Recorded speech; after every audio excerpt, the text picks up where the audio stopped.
Hey everyone, Nubkeks here, and welcome back to our Road to Grandmaster, playing through Hero League. In today's episode, we are going to be playing on Infernal Shrines, and I will be busting out a hero I haven't played for you guys before, that I haven't really played very much at all, to be fair, and yeah, we'll see exactly how this one goes. This is going to be a bit of a crazy game. It's a pretty long one as well, so strap yourselves in, brace yourself, and here we go. So we're already highlighting Azmodan and Raynor, so that's a pretty bad start to the game, I would say. The enemy team bans out Sylvanas, and that's just fine with me. I'm going to ban out the Malfurion, and we'll see how things go moving forward. So I like the Vala pick. I don't think the Raynor pick makes any sense when you got a Vala. I also don't think Raynor is very good. So I'm not liking that. The enemy team starts off with the Alarak. And I'm thinking, you know what? I'm going to go for Zarya here. I'm actually really liking Zarya. I'd noticed in the last few sort of games I'd played that Zarya had been a real strong power pick. Very, very powerful. Adds a lot to that early game rotation. Adds a lot of power to team fights as well, and really protects people from getting picked off. I think against Alarak it's going to be really nice as well. Someone gets comboed in by Alarak, they want to be focused down. I can throw out a shield and protect that person, and it's going to be pretty nice. So that guy was hovering KT as well, so I wasn't too much of a fan of that. Thrall is okay, but I think honestly we really want another tank. For example, Muradin. I think Zarya fits into the slot that is like the second melee slot. So you really want a main tank, someone like Muradin or ETC, and then you really want... I was thinking of banning out Muradin here. The issue is, of course, if they ban out... I was looking at this again, I was kind of considering, actually, you know what? If we ban the tanks, if I ban out Muradin, they ban out ETC, we take like Johanna, then they take Tyrael. We're going to be in a tough spot. Tyrael works really well with Kerrigan, and Tyrael is like a sort of second supporty one. It's going to be kind of interesting. So this guy he wants to... They think it's great that we're going to have Azmodan. Azmodan's okay. I think it's going to be okay in this situation. They actually have really weak wave clear so far, so it could be pretty good. So I was getting really worried here at this point that guy had been considering Kel'Thus, and then that he's saying, you know, stack with Vala mid and bot. I'm going, whoa, whoa, whoa, whoa, whoa, whoa, whoa, whoa, whoa, whoa, what metagame are we playing? So that's obviously, we're talking about the level 1 stacking talents for Azmodan. You can get the Sieging Wrath, which you stack your Q off hitting heroes, and then increases the range and gives you a big chunk of bonus damage, or you can stack it off killing minions. But I was just saying, stack the hero quest, please. We really don't want to stack the other quest. It could be pretty bad. We're gonna spike so late into the game if we take the minion stacking quest. It's also really difficult to do. I don't know, I think it's really difficult to pull off, and it takes a long time to do so, and would really leave us in an awkward situation where they've got a very strong early game. I think we just lose the game by the time we finish the Azmodan quest. So the other one is just better at the moment. The Sieging Wrath is just better than Taste for Blood. There's no way about it. We're looking at picking up Brightwing. I don't like the Brightwing. I really don't like the Brightwing. They're saying Brightwing is good. I would disagree on that. If you look at the enemy team, they have a tremendous amount of burst damage. I really think that something like probably Uther would probably be my go-to right here.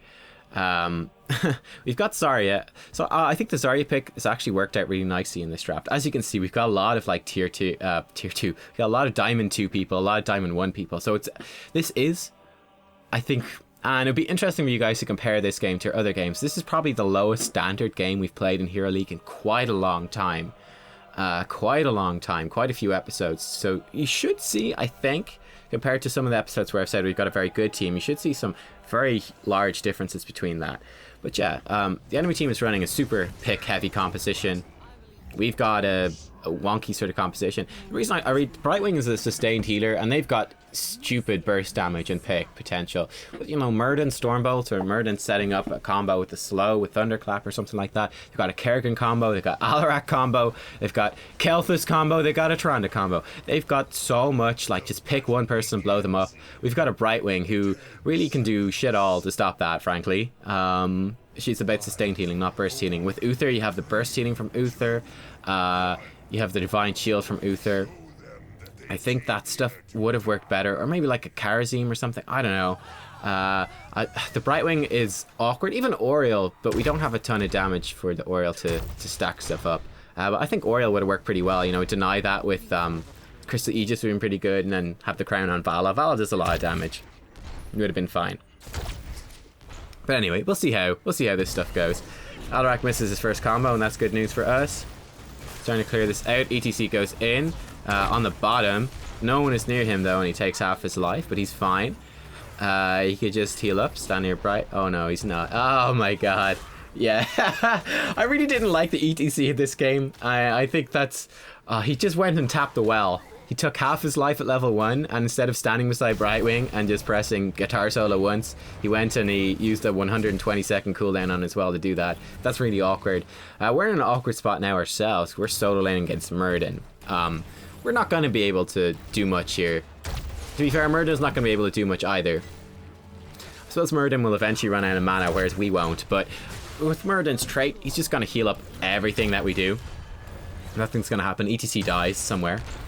But yeah, it's going to be pretty awkward for us. Want to get this regen globe. Gives us some energy and a bit of health. We take some damage from Murden in return. We're not actually playing this lane very well. Like I said, I haven't played much Zarya. You probably noticed the hero level. I played her a lot, a good bit on PTR. I played her then in a big live stream we did when she first came out and was ridiculously underpowered. I haven't played her since she was then massively buffed, then also nerfed quite a lot.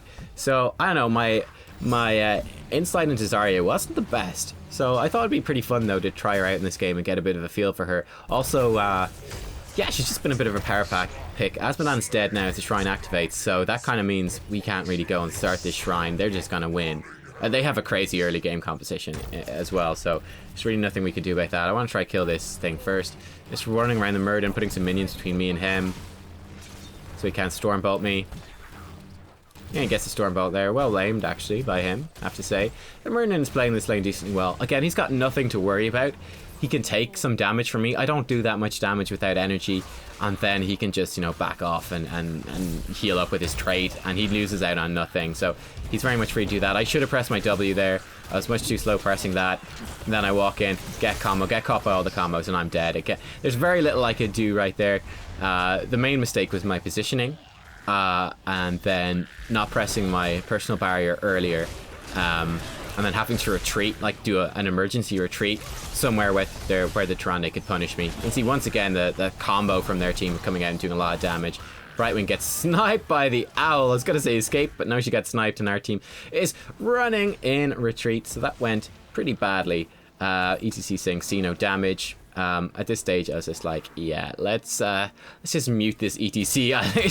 I don't feel like this ETC is very smart. I don't feel like he's got anything much useful to say except complain. So I say that I know I'm complaining a lot, but I was like, you know what, I don't think this guy is gonna say anything useful in this game at all, so I'm just gonna mute him, and then I'm not gonna have to listen to him. I was like not really happy with how the game was going, with how the draft went or anything like that, so I was kind of like, just silence that shit, and then I can be happier and I can play better. This is kind of important with Zarya. It's a little trick that I noticed other people doing as well, is that you can bait the Punisher over with, you hit the Punisher, obviously bait it over the wall, use your personal barrier then, and it just, the personal barrier absorbs all the damage, you get a bunch of energy, and it's a pretty good way of dealing with the Punisher. Of course, then at the end of the team, they followed it up well with some damage combos of their own, and got more damage down on me. So we tap the well, and then we just run beside Brightwing a little bit to heal up. Keeping an eye on our teammates as well to the north here. Gonna protect Asmodan from this damage, there we go. That's enough to scare them away. Looking for an easy pick, or I don't think they would have picked off Asmodan. He's got so much health, but just looking for some easy damage and would have been okay. So we're having a pretty tough time early in the game. I think when we hit level 10, we're going to be a little bit better off. Especially because Asmodan has a big power spike at 10 with Blackpool. And, you know, level 7, we're going to get Cleanse on Brightwing. Level 10, we'll get whichever heroic she decides to go for. And yeah, things will go a little bit better from that point on. So, not too worried about that. I'm just kind of saying we should, you know, take a merc camp. We should start looking into doing some of this stuff and creating some of these things. Let's talk about my talent picks here. So level 1, I went for, what's it called? Maximum charge. So collecting the regen globes will give us energy, and then it will increase our max energy to 120, giving us bonus damage later on in the game when we left our damage fully stacked, our shield fully stacked. So I thought that'd be pretty nice. That's our most popular one. Level 4 I picked up Give Me 20. So collecting regen globes again, so 2 regen globe collection quests will increase the amount of damage that our shield and our allies gives, and also reduce the cooldown on it when we finish the quest. Thought that'd be very important as a way of protecting our allies from the damage from the Kerrigan, from the Alarak, basically from the big pick potential they're looking to do. More shield allies is going to be pretty nice in order to do that. Level 7 I picked up Hit Me, so we're going to generate more energy for ourselves with our shield. On our personal barrier will generate more energy. I thought that'd be somewhat useful as well, just to get to high energy more often, because we do have pretty low damage. So I'm going to do quite a chunk of sustained damage when I get in. Azmodan should have quite a lot of powerful poke damage and map pressure, and then Vala is like our main source of damage. But you can see here we're at max shields. We are getting CC'd quite a bit. I'm going to focus on the Alarak. He's sort of like the main target coming in here on top of our teammates. We get him pretty low, which is good. Now we're sort of backing off. You see this team fight, it's been rather awkward to fight though. And yeah, I'll talk more about sort of the team fighting dynamics as we go forwards. But yeah, the Hit Me talent I thought would be pretty nice. It's just a way for me to be sort of more guaranteed in getting more, just more damage output throughout these team fights, basically. Also, like, it's quite possible that they will focus me pretty hard throughout this. So I need to be aware of that for sure. Alarak doing some scary stuff. Nice target by him, and then I made a mistake there, throwing the shield on the Brightwing, who just taken damage, instead of watching the ETC, who was too far forward and ended up going down. But yeah, I think the ETC's positioning there was somewhat dodgy as well. Did a decent job at zoning people out, but he went down. I think Vala's pretty far behind, but yeah, I kind of felt like this is a dynamic that went through pretty much this whole game. I think you're already seeing it a little bit. Was that, I don't know, again, I could be misplaying Zarya, I'm not sure. But I felt like the ETC was not very good at working with his team and against the enemy team. I felt like he wasn't actually very aware of like team fights and team movements and so on. That he was, I felt there was a lot of times where he'd be like power sliding in or zoning the enemy team out, but like way too far away for anyone to do anything. At the same time, I felt Vala was running very scared, and that she was way off to the back and not going in at all. As you can see, they got a lot of burst damage, so she does need to be scared. But oh well, I'm gonna die as well. Nice pickup by Vala though at the end of it.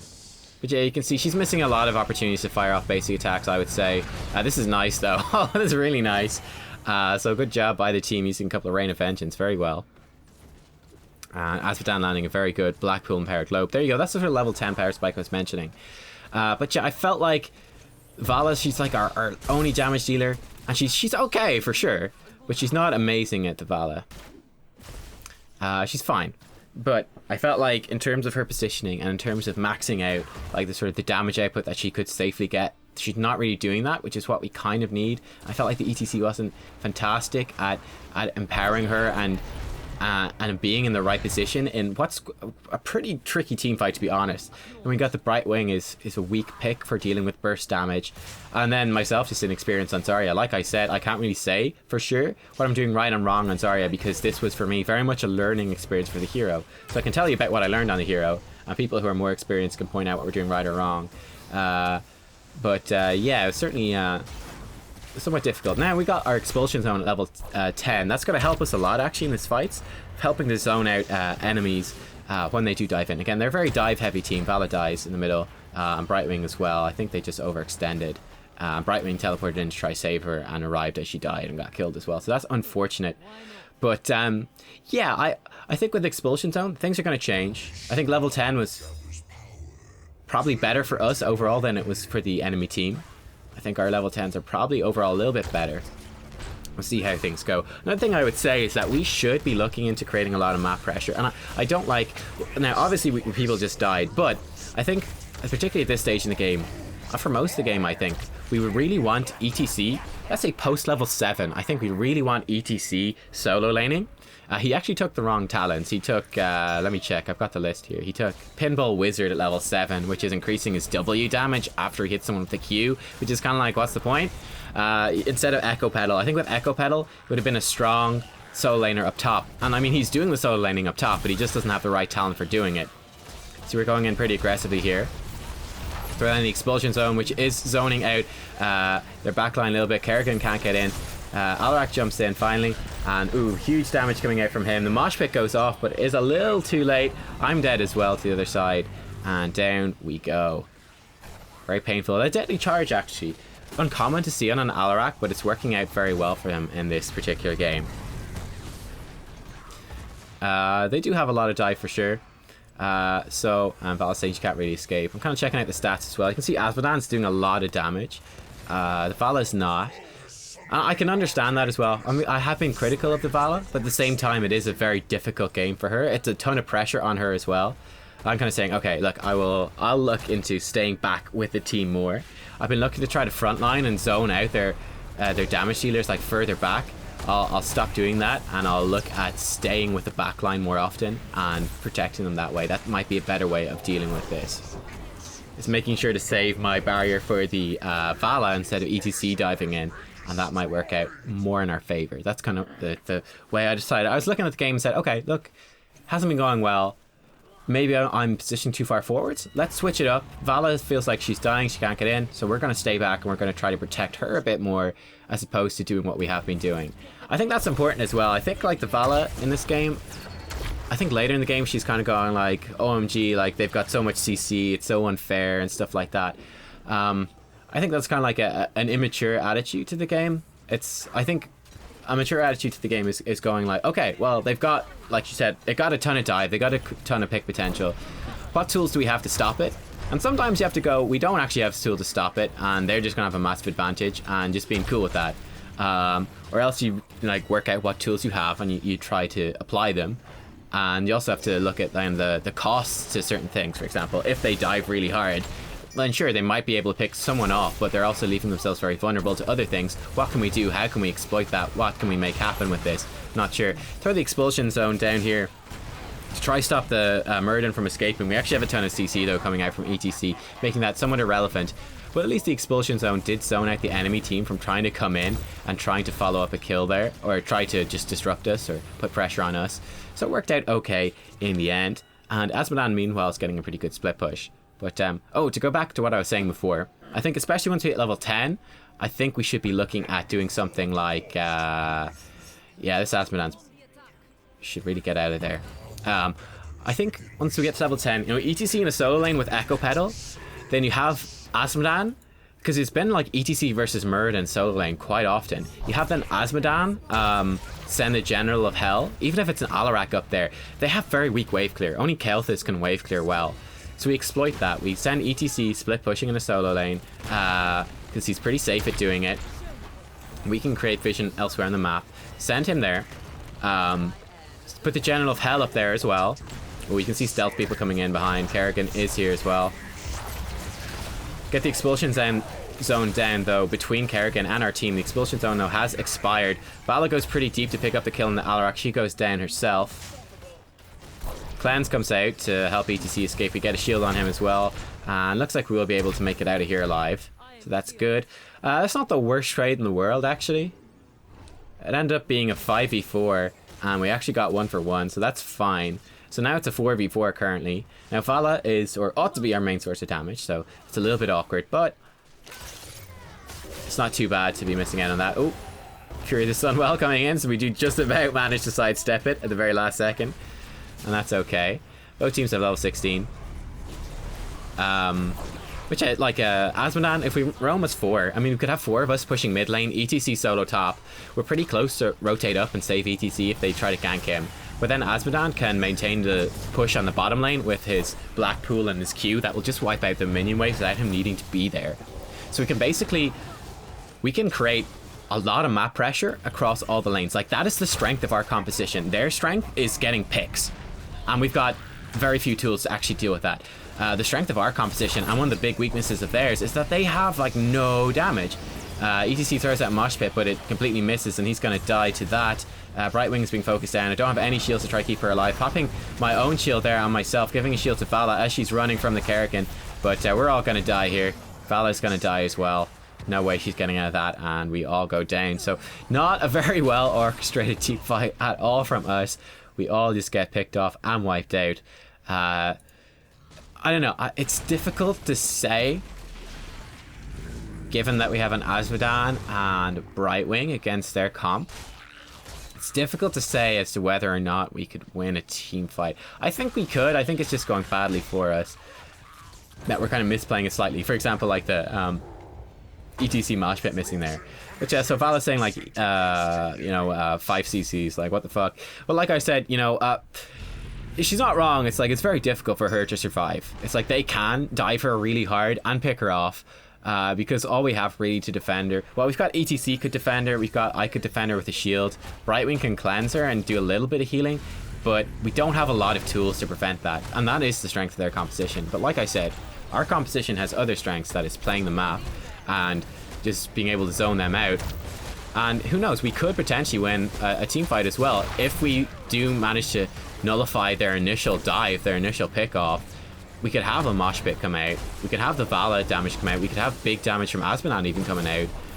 And they've got very little healing as well. That's also something I forgot to say. But they have a solo healer, Tyrande. So great at picking off heroes, but bad at sustained healing. So, for example, she has gone Shadow Stalk, obviously. But it's like they go in and try to do some damage.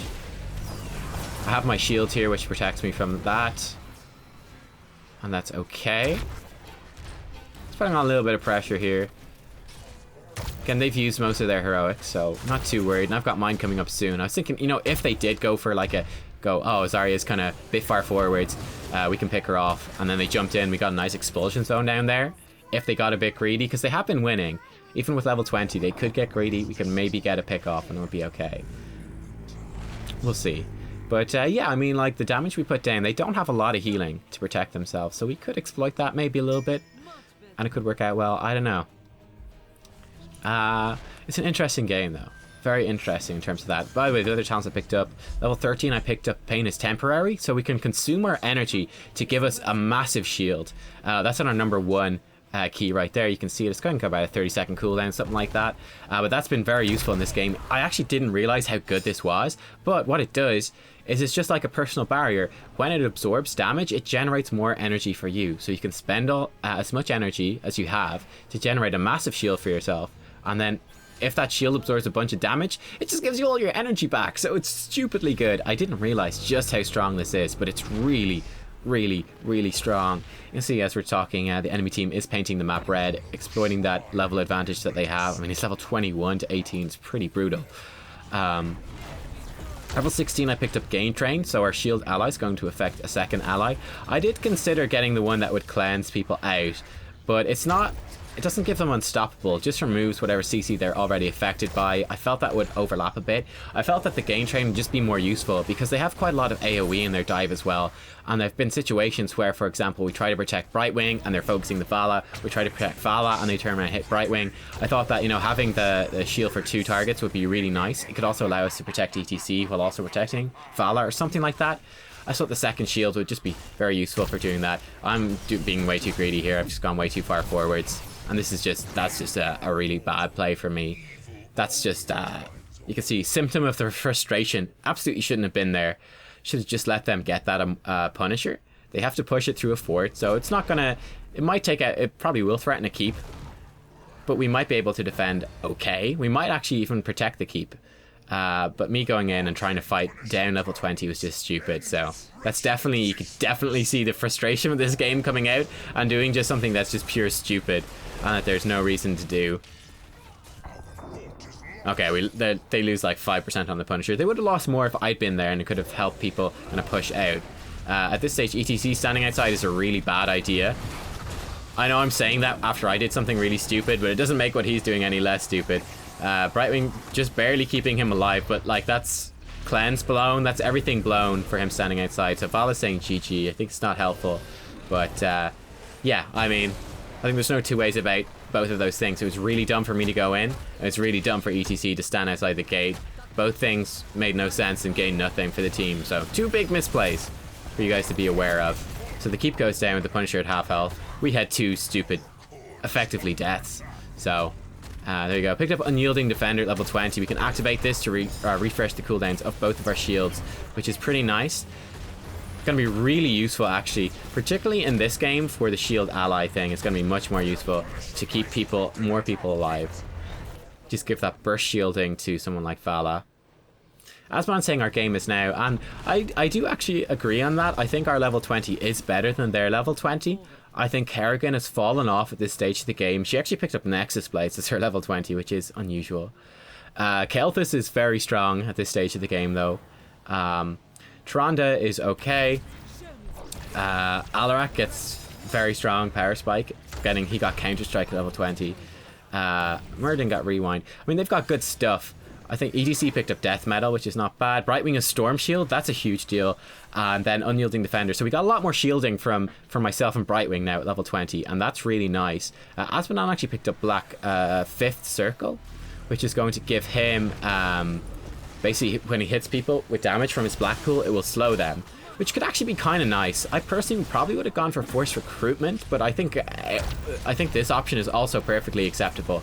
I like the idea of Forced Recruitment purely because, like I said before, I feel like that's a strength our team has that their team doesn't. They've got very bad wave clear. They've got very bad map presence. I actually feel like, given that we haven't Asmodan, we've not really been doing very well. I feel like our lanes have been pushed in for pretty much the entirety of the game, and I don't think they should be, given that the compositions that we have. I really think we should have been creating more pressure than we did. So that's something to kind of note right here. But yeah, with Forced Recruitment, getting 2 Generals of Hell and having them on a shorter cooldown, just being able to push out lanes a lot more would have been pretty nice. Anyway, we're at this stage kind of desperately trying to protect our top and our middle keeps. We really don't want to lose any more keeps. Like, really don't want to lose any more. But we'll see how it goes. We do have to clear out that bottom wave. Again, we don't have Echo Pedal and ETC, which makes this really awkward. Picking up this Regen Globe for a bit of that. Just trying to stick with our teammates basically as much as possible. They can see that our team are really far out down bottom. So just trying to stick with Asmodan and stay near our team so we can protect them if needs be. The enemy team, once again, just painting this map red. We aren't even talent tiers. The enemy team does have a scaling advantage, though. But there is the potential that we could be okay right here. We'll see exactly how it goes. Alright, let's pay attention to this fight as this happens. You see, Kerrigan's already built up a massive shield. Massive shield. Asmodan's down to half health. Gonna give him a shield, just help him survive a little bit there. Gonna throw in the Q. Gets a little bit of poke damage in. That's alright. But ETC is like in the middle of their team. Getting nice damage down with Vala rotating around. But we are getting killed to the back. Nice pick off, though, I have to say. We refresh our shields, trying to keep our allies alive on the back. Not bad by ETC catching them all, but like there's no one nearby, so the mosh pit doesn't actually do anything. ETC goes down now. Vala is just running away. She got Pyroblast cast on her. In fact, she died to it. Or just something in that sense. And we go down. So that was a really bad ETC mosh pit. It's like, yes, you caught multiple people, but your team were just too far away. You know, Vala, who's the main one that you need to pay attention to is Vala for our team. She, again, Asmodan's doing more damage, but Vala ought to be the main source of damage. Our core is taking damage now. Asmodan can save it though, maybe. But this should be GG at this point. The core is going down. 74% health on the core, 70%. It's still going down. I think 70%, that's going to be the limit, but the enemy team is pushing in. We got 3 people dead, and there is a Punisher pushing in here in the middle. Which, like, that was an example of, like, a bad mosh pit that looks good, but it's really bad, right? Because you don't actually have anyone nearby to do anything. So it just stunned the enemy team. Basically, it just stunned them long enough for us to all run over there, for it to wear off, and then they just turned around and killed us, basically. It didn't actually achieve anything, because we were in no sort of position to follow up on it. We have respawned, and this Punisher is going down, so we have a bit of a chance here. I do have my Unyielding Defender ready at any moment to throw out to try to protect people, if needs be. Punisher onto the core, but it goes down. With the shield out in the Vala. Gonna pop my personal shield here. Got my shield ally coming up in a couple of seconds. Cleanse comes out, and that's okay. Looks like the enemy team is just backing up. ETC knocks him away. That's fine. So we're down another keep, and our top keep is almost dead.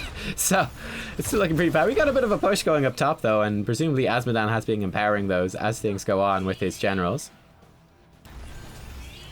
Someone's looking to invade. I don't think we can. Azmodan has returned to base, so that wouldn't work out too well. Kelthus looking to pick off that. ETC pinging like a mad scone. Tyranda's actually back in base, so this isn't awful. It's not good, but it's not awful. Brightwing just about escaping with the blink heal. We'll take that. He's trying to zone out the Alarak into a tough spot. Didn't actually work out that well. We got a mosh pit. This one's actually pretty good. Alarak trying to interrupt it, but he missed and walks into it, so this is very good for us. That one was good. Everyone was there. Counter-Strike does a ton of damage through the team. But that actually worked out pretty well. That worked out pretty well. Kelthus going in. Tyrande actually going back to defend their keep when it didn't really need to be defended. We get 3 kills, so that's pretty good for us. Very lucky with the mosh pit that Alarak missed. Difficult to... Telekinesis is a narrow skill shot. No, it's a narrow skill shot, and he got punished for that. He got taken out. Missing the telekinesis and walking into the mosh pit. I bet he just like flipped his keyboard that stage. Pretty brutal. So this gives us sort of a chance to stay in it. I mean, that keep is almost dead, but is not dead. So yeah, my friends, Roger saying 29-minute game. We're like 26 minutes into the actual game time. But yeah, it's been a pretty long game. But I mean, the enemy has all their keeps. We're down to desperately holding on to this last one. So myself fighting the Kerrigan. It'd be nice if she engaged because our teammates are arriving. Brightwing can obviously teleport up. She's doing a good job, actually. Split pushing. She can teleport in whenever is needed. And she can just prevent those catapults from getting on the core, which is actually very important. You can see Kerrigan is actually back in the mid lane, trying to clear that out. Again, I think she should really just sacrifice the fort and come up and fight. I think that's a really big mistake. However, it's a very good point that Vala brings up. I think she's completely correct on that. Is that the enemy team could be looking for a backdoor. That could be what is going on here. That'd be pretty good for them. But we can see Kerrigan actually arriving up here. They're actually looking to fight. Got no energy here. Throwing down a shield on myself. Looking to get out of here. You get stuck in the stun. I am probably going to die. We got a nice plans coming out on us. We are staying alive though. We get a shield down our allies, pop our shields back up again. We're trying to pop everything. We do go down, but we got a couple of ally shields down. Nice actual counter-strike there from the Alarak. Doesn't mean he survives. Fortunately, the Brightwing has gone down, but it's a 3v3 right now. We have our 2 main damage dealers are still alive. The enemy team only has Kerrigan. Kerrigan's pretty powerful, but this could work out pretty well for us. I think we'd actually be winning this fight. Decent stun coming out. There you go, pushing them off. Val actually vaulting in, that's risky. I think she would have died if they turn around, but it worked out okay. I think at this stage, Aspen needs to go back. Vala and ETC can pretty much clear this out pretty safely. We've got a big lead as well. But the two of them should not really be in too much threat from that. Aspenan trying to back, but he messes it up and gets interrupted. So we got catapults on the core. He's only going back now. 3 catapults on the core. 28 minutes into the game, 64% on the core, 59, 53%, 48% on the core. Blackpool Q comes out now to finish them off, 43% on the core. We've got more catapults pushing in the bottom half of the map as well. It's built up there as well. 43% now in our core level, 25 to 23. We have a Punisher. Roger's asking me, are we going to win? I'm saying, probably not. Saying we need to push with this. It's our only chance. We got 43% on the core. They can literally just run to our base and win the game. In fact, if they do that right now, they'll win. I'm saying let Brightwing just hold the things off and we push in and try to win with that. Vala vaulting back in, which is good. Could have gone a little bit quicker. There we go. We pick off the Alarak and that's pretty huge. She should have gone back in though, not forgetting that we had death metal, which is understandable. Brightwing coming in. Like I said, we should really have Azmodan with us to push in here. It would be huge to have him in here with his laser, with his Qs in on the enemy team. That would be a really big deal. Sidestepping the Kelthus Qs. We're pushing down this keep. This is a 29-minute Punisher. Kelthus goes down, going too deep in. The Punisher on top of him. He goes down. Vala pushing in as well. Azmodan desperately trying to defend back in base. We got a catapult catapults building up in both lanes. Punisher has been baited on to the second keep. He's still on 40% health though. The enemy team coming in, actually bait him back over onto them, and maybe even onto the core. He's looking a bit confused. He's on the core right now. This is pretty good for us. Still 26% health on this Punisher. Kerrigan trying to focus this down, but she's really got bad single target damage. She's popped her Maelstrom. The core is down to 80% health. Our core still has full shields. Asmodan's still defending. Their core is down to 40%. We're focusing on the core. We got maximum energy. 20% on the core. 10% on the core. And 0%. The enemy core goes down. Enemy core goes down. The 29-minute Punisher, finishing them off. Too much health on it. And they just did not have the sustained single target damage to actually take it out. Kerrigan just not bringing any damage on that in that situation. Kelthus doing his best but getting picked off. Again, a lot of his strength comes from AoE. It comes from wave clear. The single target damage pretty weak. It was our only chance. I think they could have run past us. They could have literally just run and picked off our core. It was so open. It was so easy to take. We sent Asmodan too defensive. He should have been with us, but even so, it was late enough in the game and they misplayed it. They made a few mistakes and were able to push through and win. There's the damage at the end of the game. There's the talents for the end of the game as well. I've already gone over those. And, well, there you go, guys. Somehow, some way, somewhere, some when, we pull out the win that no one ever saw coming. No one ever saw coming. Everyone would say, like, we would. Bloody long game. Oh, man. But we won. So worth.